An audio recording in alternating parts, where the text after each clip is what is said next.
Here. I'm Larry Bush from Friends of Ethics. Oh, nice to meet you. I didn't know you were going to show up. Question and answer, or if you want to discuss Prop C wine, we should support it. All right. Prop C is a measure that deals with lobbyists in San Francisco. It's called expenditure lobbyists. It was put onto the ballot by the Ethics Commission. They're the only commission that's able to put something on the ballot directly, other than the mayor or the board of supervisors, or citizens by petition, of course. But while they can put something on the ballot, they're not authorized to go and advocate for or against anything that's on the ballot, for the obvious reason that they're supposed to be the umpire on the side.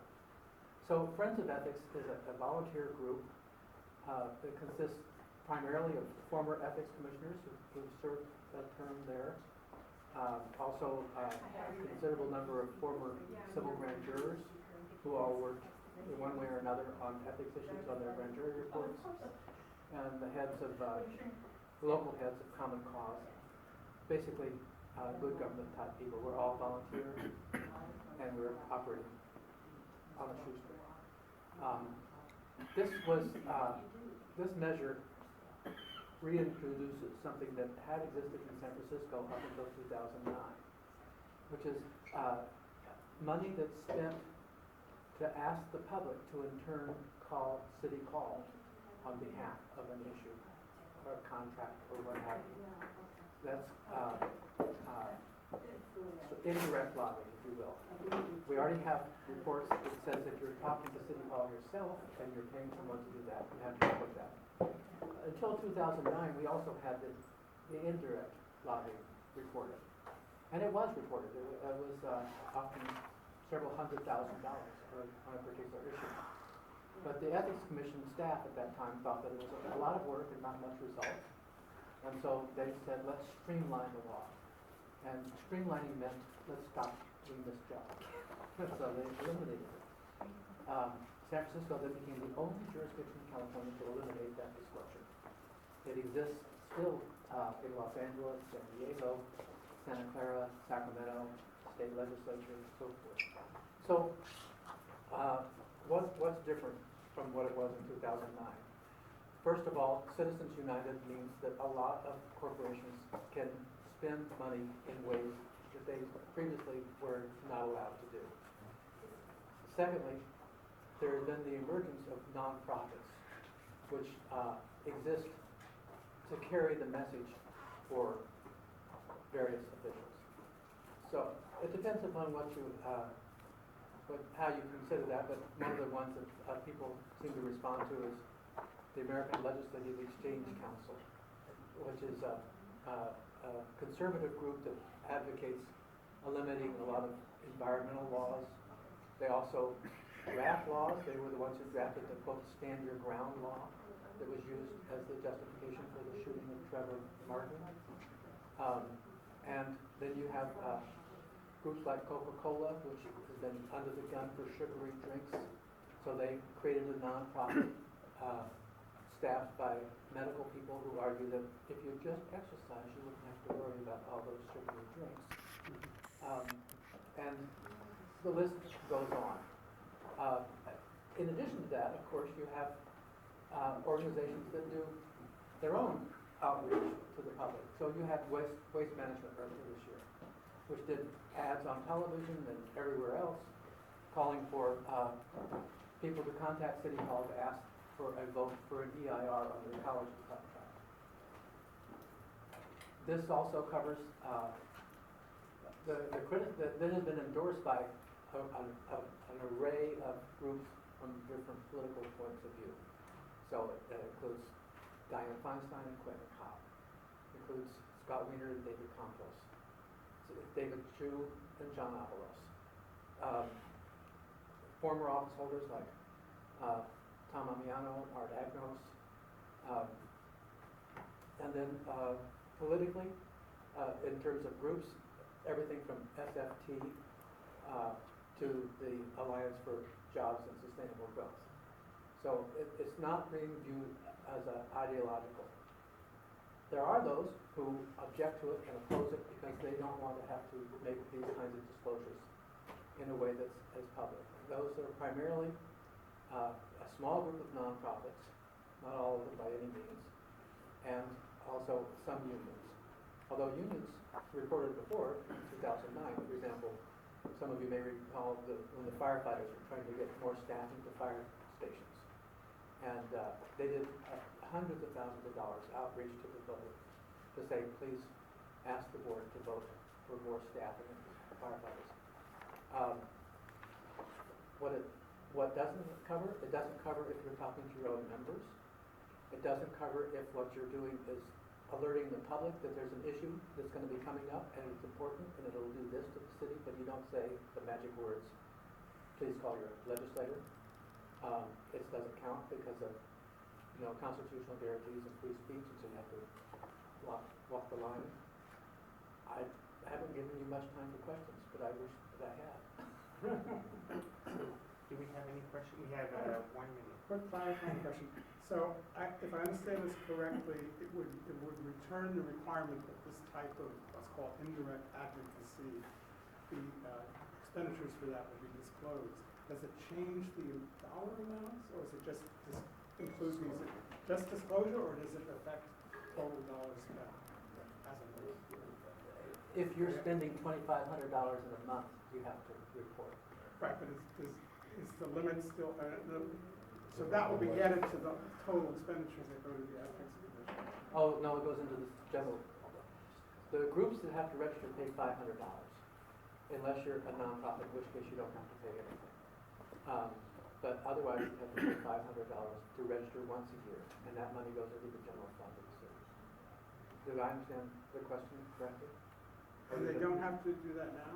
If the only kind of advocacy a nonprofit is doing is this type and not other stuff? They don't have to pay anything, they don't have to report anything. That's what I was asking, yeah. They don't, it's all dark. Okay.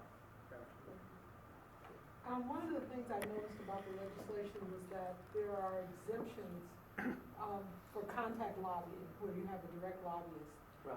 for unions and nonprofits and that sort of thing. And that for in the indirect lobbying or the expenditure lobbying, that those exemptions Are not there. Are not there. That's correct. So was that a thoughtful process to put them, to have them report on Yeah, these we had things? a series of, the Ethics Commission had a series of commission meetings, and this was discussed a lot, as well as in-person meetings. When the direct lobbying measure was introduced, it was by City Attorney Dennis Herrera and David Chu, and it did include unions and nonprofits. But as you all recall, David Chu was running for the legislature, and he didn't want to get on the wrong side of anybody at that time. And so he went back and amended it to include an exemption for nonprofits. There is no jurisdiction in California that exempts nonprofits or unions. The only law that does that is our own direct lobbying law, which is the product of a political compromise at the board, which is one of the reasons groups like ethics can go directly to the voters. You said that the threshold for having to do this in terms of expenditure amounts, 2,500? Yes, 2,500 in actual cost Per month? uh, No, per year? in a month. 2,500 per month. Yeah, but it has to be really direct. So like if you have an employee who spends 10 hours a month, it would be 10 hours of their salary. But most of the lobbying is going to be on the internet. Thank you very much. Thank you for letting me come talk to you. Hi, Oh, I don't know. Nice to see you. I guess not. Nice to meet you. Thank you for having me today.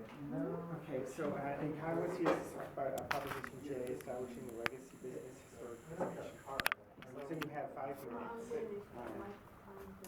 So Prop J at its core is about keeping San Francisco, San Francisco. It's about protecting the places that have made the city what it is. Before I go too much into the details of the legislation, I'd like to just talk briefly about how this came about. I think everyone who's lived here for a few years has an anecdotal story of their favorite business that has had to move or relocate. But what we haven't had until last year was data behind this issue. So the Budget and Legislative Analyst Office looked at trends in business turnover, and what they found was pretty shocking. They found that in the year 1992, 500 San Francisco businesses had to close their doors or relocate. And as of last year, 2014, that number had grown to 4,000. So we saw for the first time there was real data behind this, and so Supervisor Campos' office brought together a wide range of stakeholders, preservationists, progressives, moderates, the Chamber of Commerce, and what they came up with was a two-part solution. The first part is the Legacy Business Registry. That was passed unanimously by the Board of Supervisors last year, and that is an attempt for the city to recognize that these long-term businesses are a significant asset to the city. So the way the registry works is each year 300 businesses can apply to be a part of it. And in order to be on the registry, you have to meet 3 criteria. You have to have been in operation for 30 or more years. You have to have made a historic impact on your community. And you have to agree to maintain your art, your craft, and your name. So that's the registry. That's the first part. The second part is the preservation fund, and that's what will be voted on come November. That itself comes in 2 parts. The first part is for legacy businesses that are on the registry. They can apply for an annual grant of $500 per employee up to 100 employees. And the second part is for the property owners that house these legacy businesses. They themselves can apply for a grant if they provide a long-term lease of 10 years or more.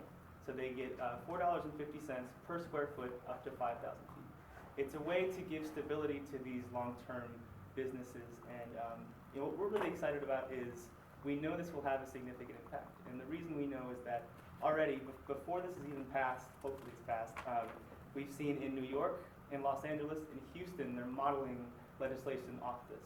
And so we're all familiar with the concept of historic preservation, but oftentimes that just applies to the outside of the building. And this is, for the first time, looking to support the beating heart of the city, the businesses that have really shaped the character, not just of our neighborhoods, but of our city at large. So that's an overview of the program, and I'd like at this time to answer any questions you may have. I just have one. So you said that there were 3 criteria, and the second one was historic. A historic impact on the neighborhood. So how do you measure that? So that is a determination made by the Historic Preservation Commission. The business submits details to the commission, and then they take it into consideration, and then they give a recommendation to the Small Business Commission. The Small Business Commission is what ultimately makes the determination whether they belong in the registry or not. Yes, sir. Isn't there another secondary category where they can be preserved after only 20 years in business? Correct. So that is part of what is up to the voters. So right now, the registry itself, which was already passed unanimously by the board, is only open to businesses that are 30 years in operation or more. If this Preservation Fund Prop J is passed, then it expands the eligible businesses to 20 years or more, except they have to be facing an immediate risk of displacement. Peter? Oh, let's see, so you mentioned, grants that this fund would provide. What would the funds be used for, just to pay for rent or more? We don't take a position on how they use their funds. And the idea is that a lot of these businesses are facing doubling, even tripling of their rent, and they're otherwise healthy businesses, and they're having to pack their bags. So we would prefer that they use them to offset costs like that, but we don't have any sort of legislative demands in that respect. Yes, ma'am. Could you give me some idea of what businesses have already registered? Sure. So the registry is actually not open yet. It opens at the end of September. But businesses like the Roxy Theater, like Two Jacks Nick's Place up in Haight, like Sam's Grill, like Green Apple Books. And what's important to note is that these are not just bars and restaurants. It's open to nonprofits. It's open to retail establishments. And what we're really excited about is, this is not really an ideological measure, right? And we've got support from across the spectrum, and I think it speaks to the fact that we're at risk of losing something central to our character. Because you mentioned Green Apple Books, and you look at all the bookstores that had shut down in the west, just in the West Coast, never mind in San Francisco, and that is, so that's really good to hear that they've actually signed up. They actually signed on to a paid ballot argument for us. They're really all about this. Yes. Editorial comment. Sure. Is there any other questions? No? All right. Okay, well, Thanks very much. I appreciate it. Thank you all. Oh, I got a quick question. Is there a cap on how much you would award a year? So yes, it's a $500 per employee up to 100 employees, so it's $50,000 for the business, and for the property owners, it's up to $22,500. Okay, and over the course of a fiscal year, say, would you say it would be capped at $1 million, so once the million's gone? So the Board of Supervisors designates how much of the general fund is for this program. They Okay. estimate that the first year will be roughly $3 million. Mhm. What's interesting to note is that Ted Egan, the city economist, did a study and showed that for all the revenue brought in by these long-term businesses, it essentially offsets the cost. So for the first year at least, it's a zero cost to the city. Well, do you have I don't have your email, should I write it down? Just write it right there, because there's a general membership meeting on September 14th. Great. And is David going to be back? He will be back. Oh, okay, so, but I'll put you on too, so that you look into that. All right, thank you all again, I appreciate it. Thanks, Carl. Have a good day. Thank you. Thanks, Sue. Take care. Anybody else? So wow, you have to rewrite the Constitution to help a veteran that got screwed over? I mean, come on now. Anyway, I brought these two books so people can read them and become informed about how the government really does things. You know, the thing about, here, Pretext to War. It talks about how Dick Cheney shuffled the intelligence and we ended up losing on that one. Well, you know that, Iraq lost. But the U.S. has been not really doing well with wartime strategy. Besides John McCain saying that ISIS is a moderate group, I mean, you expect Republicans to spew out garbage like that. But the thing is, we had a tie in Korea. That's a draw. It's still going on. In Vietnam, we lost that one.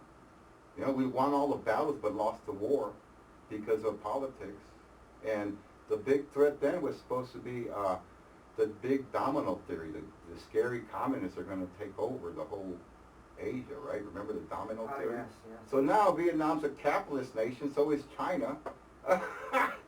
So I don't understand. took our job. What does it matter if they're capitalist, communist, socialist? We gave them our jobs. If they're going to kick our ass, it doesn't matter what persuasion they are. They're not gonna kick our ass. No, I'm just saying the whole thing is skewed. Anyway, the thing, the politics is skewed. So anyway, we had Vietnam. We built a $1 trillion naval port for the so-called communists and gave it to them. We had Iraq. We built 14 air bases that now belong to ISIS, right? So I mean, we're not doing very well in wartime strategy. No, we've handed over a lot of weapons and artillery over to, Oh yeah, they stole our weapons. We trained them to drop their tanks and run. We used to laugh at Saddam Hussein because we used to say that the Iraqi army, they were trained to drop their rifles and run. Well, we upped the ante and trained them to drop their tanks and run.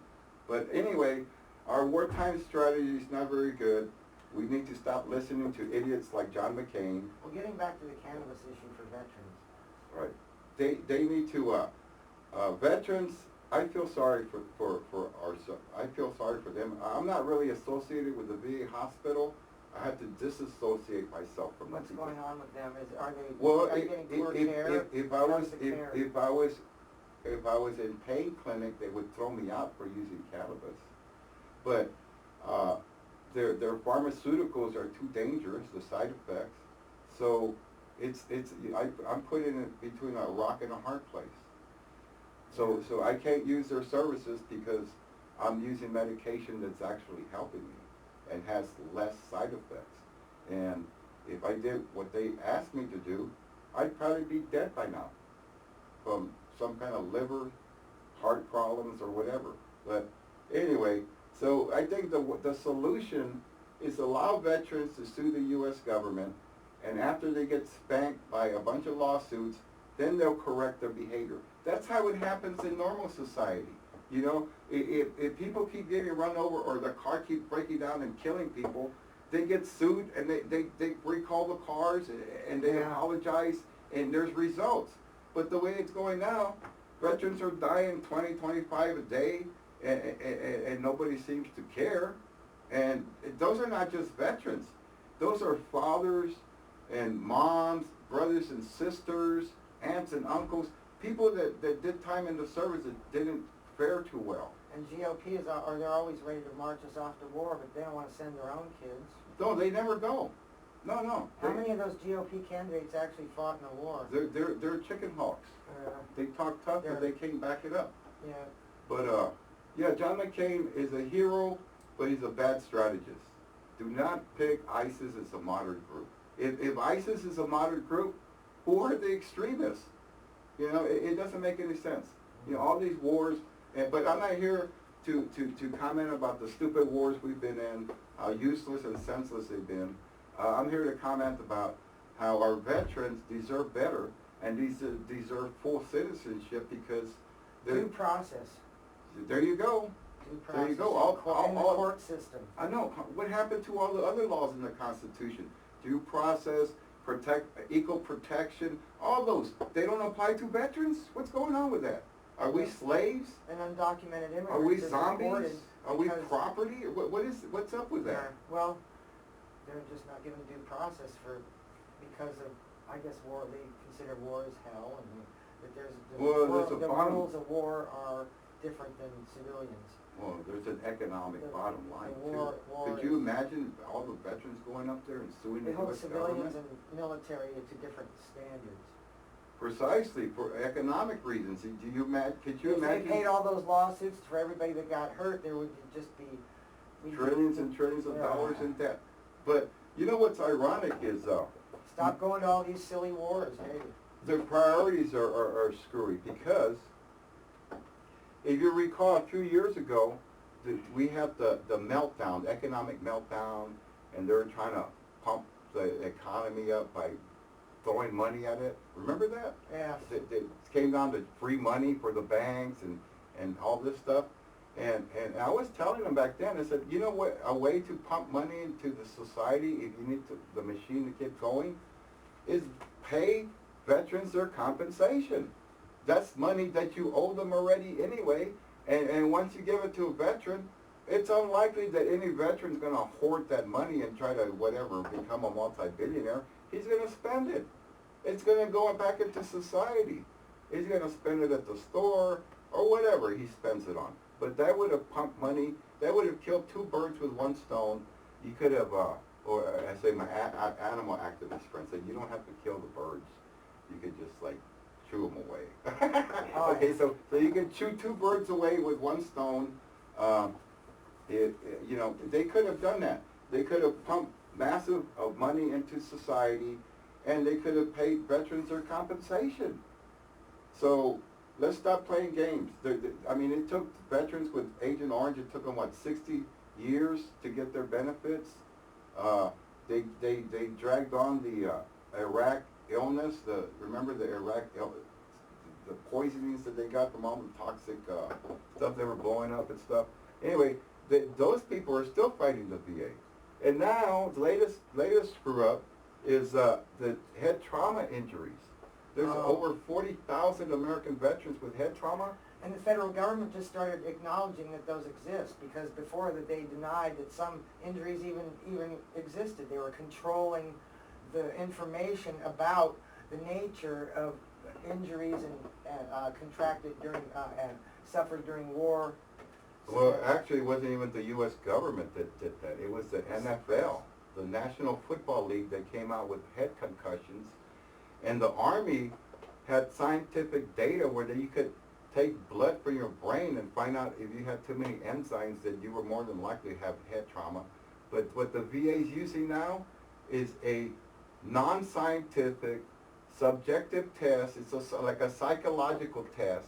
And guess what? Most veterans don't pass it. It's totally unscientific, and you get denied. Meanwhile, they're killing themselves, 20 to 25 a day, and it's evil. It's evil. The VA and the U.S. government, by not doing anything or helping us, they're killing more Americans than the terrorists are. Are the terrorists killing 20 to 25 Americans every day? Now, when they do, they're usually in the South, white guys between the ages of 18 and 30. Right. Or maybe 50. Oh, okay. Denise, you got about what? Yeah. Well, let's get to. We're going to have you on again sometime, Gilbert. You've got a lot more to say about these issues pertaining to veterans and their housing. If you're a veteran and you're getting your benefits, how it could affect your housing and your medical benefits and all that sort of thing. So that's very eye-opening that you can't really have due process in the medical. Well, medical I community. basically have to cut myself off from the VA. I can't go to their hospitals. I don't, for one thing, I don't trust them. My medical records are all wrong. They got somebody else's medical records in there.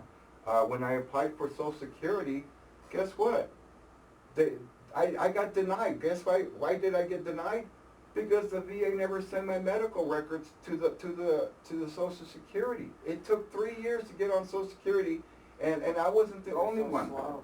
You know, the building is collapsing because of all the papers Yeah. they saved up, you know, that building The that they files, yeah, it was store all the insane. VA. But I wasn't the only one. There were 50,000 veterans that were denied Social Security because the VA never bothered to send their medical records in.